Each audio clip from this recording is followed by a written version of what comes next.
Raj తరుణ్‌తో issue కేవలం మీరే లావణ్య అని అంటే మీరేం చెప్తారు?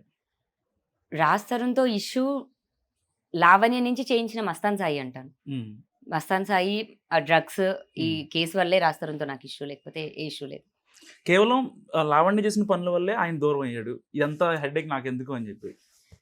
నన్ను ట్రబుల్ చేస్తున్నప్పుడు హ్మ్. నాకు ఎనకాల ఎవరైతే ఉంటారో నా పేరెంట్స్ గాని, రాజ్ గాని వాళ్ళ వరకు వెళ్లారు. మస్తాన్ వాళ్ళ బ్యాచ్ ఫ్రెండ్స్ ఎవరైతే ఉంటారో నా పేరెంట్స్‌కి రీచ్ అయ్యారు. రాజ్ తరుణ్‌కి రీచ్ అయ్యించారు. ఒక్కసారి, 2 సార్లు ఓకే. 2 ఏళ్ల నుంచి అవుతున్న దాంట్లోని 1 ఇయర్ రాజ్ కూడా వెక్స్ అయిపోయి హ్మ్. నాకొద్దు అనుకున్నాడు. హ్మ్. అందులో డ్రగ్స్ రిలేటెడ్ కదా! Because Raj Tarun is nowhere related to drugs అండి. రాజ్ తరుణ్‌కి అలవాటు లేదు. హ్మ్. ఇలాంటి చెడ్డ ఫ్రెండ్స్ లేరు. మీరు రాజ్ తరుణ్ ఏదైనా పార్టీకెళ్ళినప్పుడు ఆయన గాని, మీరు గాని డ్రగ్స్ తీసుకున్న సందర్భాలు ఏమైనా ఉన్నాయా? నెవర్, నెవర్, మీరు గాని, నెవర్. పోనీ మీరు మస్తాన్ సాయితో వెళ్ళినప్పుడు? మస్తాన్ సాయి వాళ్ళ ఇంట్లో జరిగిందే నేను కంప్లెయింట్ పేపర్‌లో పేర్కొన్నాను. యాహ్! యాహ్! హ్మ్. అది నిజం. హ్మ్. కాపోతే ఇప్పుడు రాజ్ తరుణ్ నేను కేస్ పెట్టినప్పుడు వచ్చి ఈ అమ్మాయి డ్రగ్స్ చేసేది అని చెప్పాడు గానీ, ఇప్పుడు హ్మ్. మీరు అడగండి. ఎందుకంటే హ్మ్. అప్పుడు పెట్టిన కోపంలో హీట్ ఆఫ్ ది మొమెంట్ చెప్పాడు గానీ, హ్మ్. ఇప్పుడు మీరు అడిగి మీ కళ్ళ ముందు చేసిందా? పోనీ నువ్వు మగాడివి సంపాదించి పోషిస్తున్న నీ డబ్బులతో ఆ హ్మ్. అమ్మాయి డ్రగ్స్ కొనిందా? హ్మ్. పోనీ నువ్వు లేవు మగాడివి లేదు నువ్వు అని రాజ్ తరుణ్ లేక నేను డ్రగ్స్ అమ్ముకొని బతకాల్సొచ్చిందా? హ్మ్. నేనేవి చేయలేదు. వీటిలో ఒక్కటైనా సరే రాజ్ తరుణ్‌ని ప్రూవ్ చేయమనండి. లేదా రాజ్ తరుణ్ చెప్పమనండి. నేను ఏదన్నా సరే నేను అంగీకరిస్తాను. స్టార్టింగ్‌లో రాజ్ తరుణ్ కరెక్ట్ కాదన్నారు. తర్వాత మస్తాన్ సాయి కరెక్ట్ కాదన్నారు. అసల లావణ్య మెంటల్ స్టెబిలిటీ కరెక్ట్‌గా ఉందంటే మీరేం చెప్తారు? రాజ్ తరుణ్ కరెక్ట్ కాదని నేనెప్పుడు అనలేదండి. నా రాజ్ నాకు కావాలని పోరాడాను నేను. కేస్ కూడా రాజ్ తరుణ్ కావాలని పెట్టాను. రాజ్ తరుణ్ ఒద్దు నాకు, రాజ్ తరుణ్ వదిలిచ్చండి, కరెక్ట్ కాదు అని అనలేదండి నేను. హ్మ్. రాజ్ తరుణ్ ఆ కోపం కావాలని కేస్ ఆ కోపం పెట్టాను. ప్రేమనుకోవచ్చు. రాజ్ తరుణ్ కావాలని కేస్ పెట్టాను. హ్మ్. పెట్టిన తర్వాత రాజ్ తరుణ్ వచ్చి ఈ అమ్మాయి మస్తాన్ సాయితో ఉంది అని అన్నప్పుడు, ఏంటి హ్మ్. నిజం తెలిసిన రాజ్ తరుణ్ అన్నప్పుడు, హ్మ్. రాజ్ తరుణ్ మాత్రం వేరే అమ్మాయిలతో లేడా? హ్మ్. అని అలా ఒకరినొకరం వాదించుకున్నాం తప్ప, రాజ్ తరుణ్ కరెక్ట్ కాదు అని అనలే. రాజ్ తరుణ్ అంత పర్ఫెక్ట్ మ్యాన్ ఎవరు ఉండరండి. హ్మ్. 15 ఏళ్ళు నేను ఎందుకుంటాను? ఇప్పటికి కూడా నాకు రాజ్ కావాలని ఎందుకంటాను నేను. హ్మ్. కోపంలో అందరి సంసారంలో వచ్చే గొడవల్లాగా మీరు మావయ్యాయి. కావాలనుకుంటున్నారు. మరి రాజ్ తరుణ్ మిమ్మల్ని కావాలనుకుంటున్నాడా? బంధం, ఎఫెక్షన్ అయితే ఎక్కడికి పోదు గదండీ. ఇప్పుడు ఈ మస్తాన్ 2 ఏళ్ళు జరిగింది గదా! అని మా 13 ఏళ్ళు ఎలిమినేట్ చేసేస్తామంటే కరెక్ట్ గాదు గదా! ఆ హ్మ్. ఎలిమినేషన్ అన్నది అవ్వదు ఎప్పటికి. హ్మ్. అదన్నది ఉంటుంది. మా ప్రేమ, మా బంధం గాని. ఇప్పుడు అతని జీవితంలో వేరే అమ్మాయి ఉందా? అతని మనసులో వేరే అమ్మాయి ఉందా? అతను నన్ను వద్దనుకుంటున్నాడా? అవి నాకు తెలీదు. సరే మీరు నేనెళ్లి ఫోర్స్ చేయలేను. యాహ్! మీరు ప్రేమ అంటున్నారు, బంధం అంటున్నారు హ్మ్. బానే ఉంది. హ్మ్. మీరెందుకు డ్రగ్స్ తీసుకోవాలి? మీ వీడియోలు మస్తాన్ సాయి ఎందుకు బయటికి తీయాలి? ఆ రోజు హార్డ్ డిస్క్‌ల కోసం మీరెళ్లి అంత రిస్క్ ఎందుకు చేయాల్సిన పరిస్థితి? ఎవరి కోసం ఇదంతా? నా కోసం, నాలాగా ఇంక ఏ అమ్మాయికి జరగకూడదని. హ్మ్. ఇప్పుడు అందులో ఉన్న 44 మంది అమ్మాయిలు హ్మ్.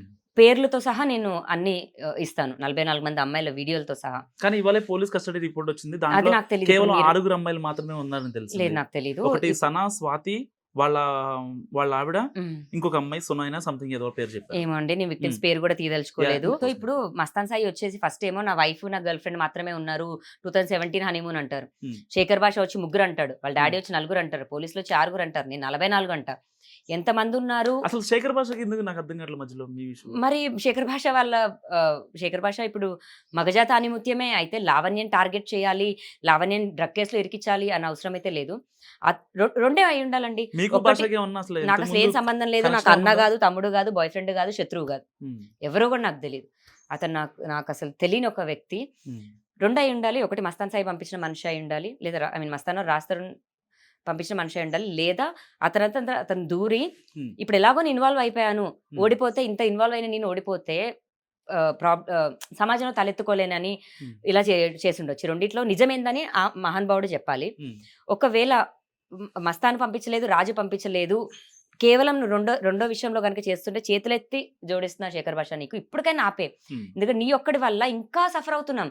అతననేవాడు ఆ రోజు మస్తాన్ సాయిది ఇంకా తీయకపోతే ఇప్పటికింత అవ్వదు. హ్మ్. కానీ నేను శేఖర్ భాషకి థాంక్స్ చెప్తున్నాను. ఎందుకంటే హ్మ్. నా ఒక్క పగ మస్తాన్ పైన జరుగుతున్నప్పటికి గూడా హ్మ్. శేఖర్ భాష రేపట్టకపోతే హ్మ్. ఇవన్నీ జరిగేవి గాదు. హ్మ్. సో, నేను శేఖర్ భాషకి థాంక్స్ చెప్పుకుంటాను. హ్మ్. యాక్చువల్‌గా చెప్పాలంటే. ఏదేమైనా సరే శేఖర్ బసవలింగంలో మీకు మంచి జరిగింది. మంచి జరిగింది. హ్మ్. ఖచ్చితంగా మంచి జరిగింది. సో, హ్మ్. నేను దానికి థాంక్స్ చెప్పుకుంటాను. కాకపోతే రెండో విషయమే వస్తే నువ్వు ఓడిపోతావని నన్ను తొక్కించాలని చూస్తే శేఖర్ భాష, కేవలం స్టాండ్ తీసుకొనొచ్చి మాట్లాడిన యూట్యూబ్‌లో వచ్చి మాట్లాడిన మనిషివి నువ్వే అంతయితే, హ్మ్. జీవితం కోల్పోయిన నాకు ఎంత బాధెయ్యాలి? రాజ్ తరుణ్‌ని కోల్పోయి, ప్రేమ కోల్పోయి, ఎంత అంటే మేము పెళ్లి చేసుకున్నా బయటికి చెప్పుకోకుండానే ఉన్నాం. నాకు ఏదో ఇట్లా సోషల్‌గా పెళ్లి చేసుకోవాలి ఇలా అన్నది కూడా ఎప్పుడు లేకుండే. సింపుల్‌గానే ఉన్నాం.